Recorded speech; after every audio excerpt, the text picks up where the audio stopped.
I know this is kind of a strange thing to say, but if you take away that Schumacher era, that decade, that 10-year kind of moment in time, and also maybe a few years of the Lauda, kind of in the mid-70s as well, Ferrari have just been an absolute modicum of mediocrity throughout their entire history.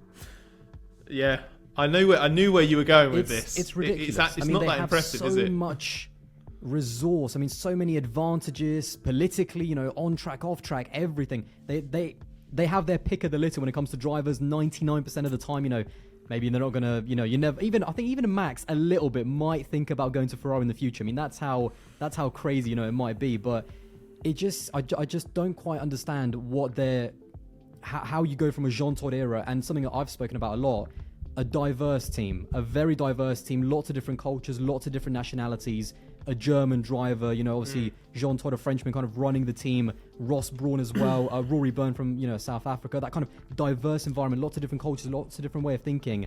And I actually think the fact that the team is so Italian. Obviously, I know Fred Vasseur is in there now, but a few years ago, because it was so Italian, I feel like for someone from that country, and I'm never going to know what this is going to feel like, but Ferrari means so much that I think that sometimes they get lost in that pressure of winning for Ferrari, of even having a good car. They get a good car dropped on their lap, all of a sudden they don't know how to handle that. They don't know how to, both the drivers and the team itself. And I feel like trying to diversify that team might be, on the personnel side, something that I think actually could help them. I think it's a good point. I've spoken to Italian journalists who think that Ferrari cannot succeed if it's run by Italians. So it's not even a non-Italian looking out and being derogatory towards Italians and saying, they're just not good enough or whatever. Like, it's not about perpetrating stereotypes. There is a belief even within the Italian media, who famously are Ferrari's biggest critics, that they need non-Italians involved at a high level to get the most out of that team. And whether it could well be that. It could be that the exposure that they have on the emotional side. There are stories from the not too distant past of like press clippings being circulated within Maranello and being like, this is what they're saying about us. And it's like, what are you doing? Like, your job should be to block that out and tell people, no, don't listen to that. Ignore them. They don't know what they're talking about. We're Ferrari. This is our way. We believe in this process. Everybody needs to be in this together. Don't be handing it out. The technical side, I don't know what's going on behind that. It's so difficult to know. Are they doing well technically? Are they doing bad? How was it under Binotto? It looked like it was going in the right direction, but just from a human side, I feel like, and Fred Vasseur ultimately has to come from the top. I think he has to almost reprogram this team from a mental side, especially in terms of protecting their drivers, protecting their team, saying the right thing. It seems like he's going down the avenue in his early tenure of, it's always progress, there's always a positive. I mean, I think they could both crash into each other and Fred Vasseur would find some kind of positive, like, the pace was good right up until they binned it into each other. So that's what it looks like he's going at the moment, to kind of maybe save a bit of face, because I'm sure he's disappointed with their style. But I think they need to reprogram the entire team of how to handle pressure. Maybe it means, maybe not talking as much to the media, hiding a little bit more for the drivers, just so that. And it's weird, obviously, it's weird talking to, journalists like you and saying they should hide stuff from you, but maybe that would kind of ease some of the pressure off their shoulders. I don't know. I think what would help them more is if the messaging was a bit clearer and a bit more aligned. Like, it's been a bit strange. You had in Melbourne, Carlos Sainz was saying that they've accepted and recognised that the concept's actually not up to it and they need a bigger concept change to be able to go after Red Bull.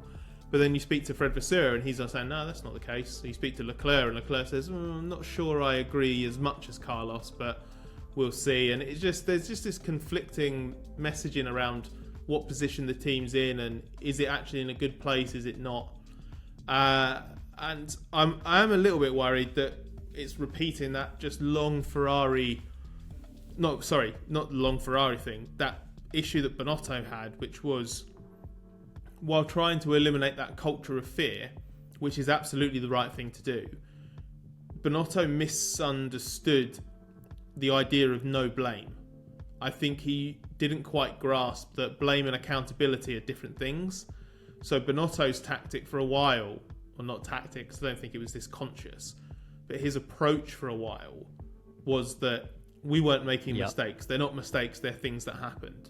no one's to blame. We're not going to change anything because nobody did anything wrong. And it's like, yeah, no, that's not what you need to do. You need to be able to say, yes, we got that wrong, but I'm not going to single out this person and then sack them tomorrow for it. That's the difference.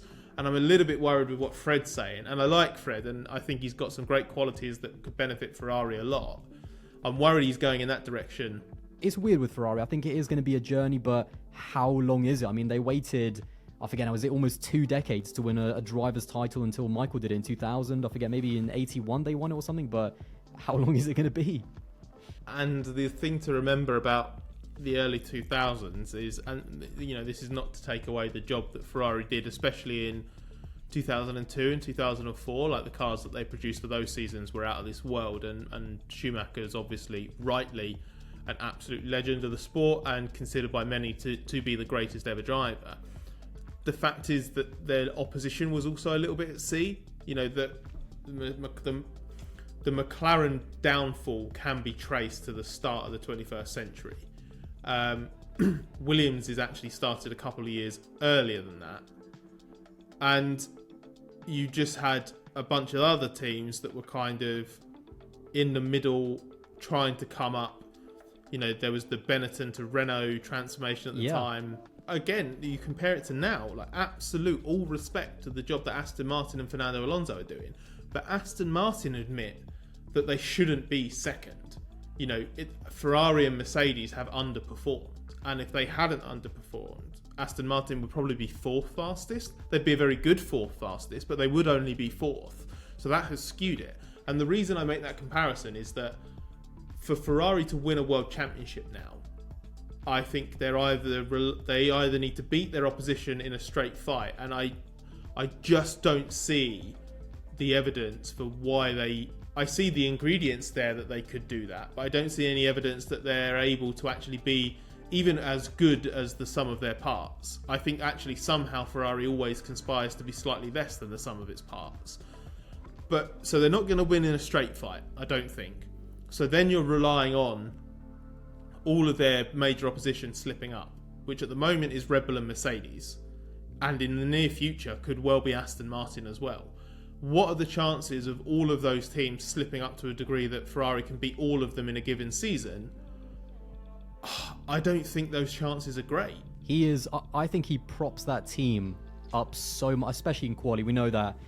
I don't know if it was controversial or not. I love posting a little hot take on Twitter, but I posted I think Leclerc over 1 lap right now in 2023. He is the quickest driver on the grid over a lap.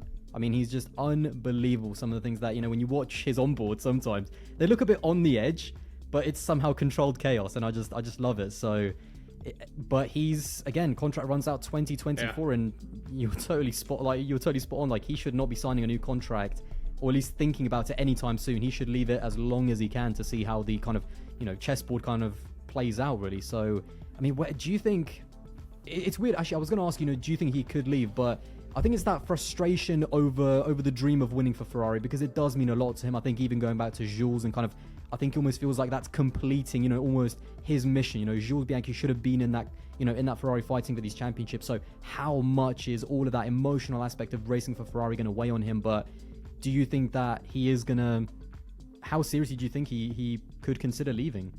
I think he will consider it seriously. I think you can already see signs of frustration, because it sounds like a silly thing to say for someone who is as young as Charles is, but if he does another deal that's 3 or 4 years long, that is going to take him into what could be the peak of his career. I mean, we see a lot of evidence now of some drivers, Alonso and Hamilton are fantastic examples of incredible longevity, but they have a commitment to racing and the craft that is, it's basically freakish. And they also got into F1 a bit later, so I think that does skew the longevity of your career. I think I would be surprised if Leclerc and Verstappen, for example, are as potent as drivers by the time they reach their mid-30s, just because they came into F1 so much earlier. And my guess would be that would shift where your peak is, but obviously I could be wrong. They could both be absolute megastars until they're in their 40s.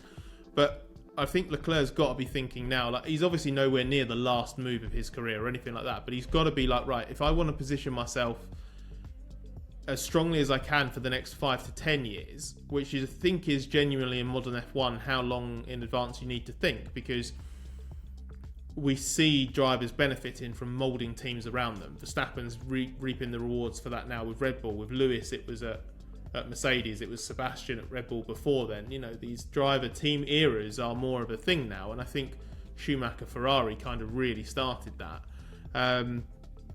Leclerc needs to actually seriously consider, can he get that elsewhere, or does he need to look elsewhere to get that? I don't think it's a case of they have to throw a load of money at him and hope that convinces him. I think there's a genuine emotional connection there that means Leclerc will always have a pull factor keeping him at Ferrari, but it probably wouldn't hurt to have a pretty handsome contract on the table.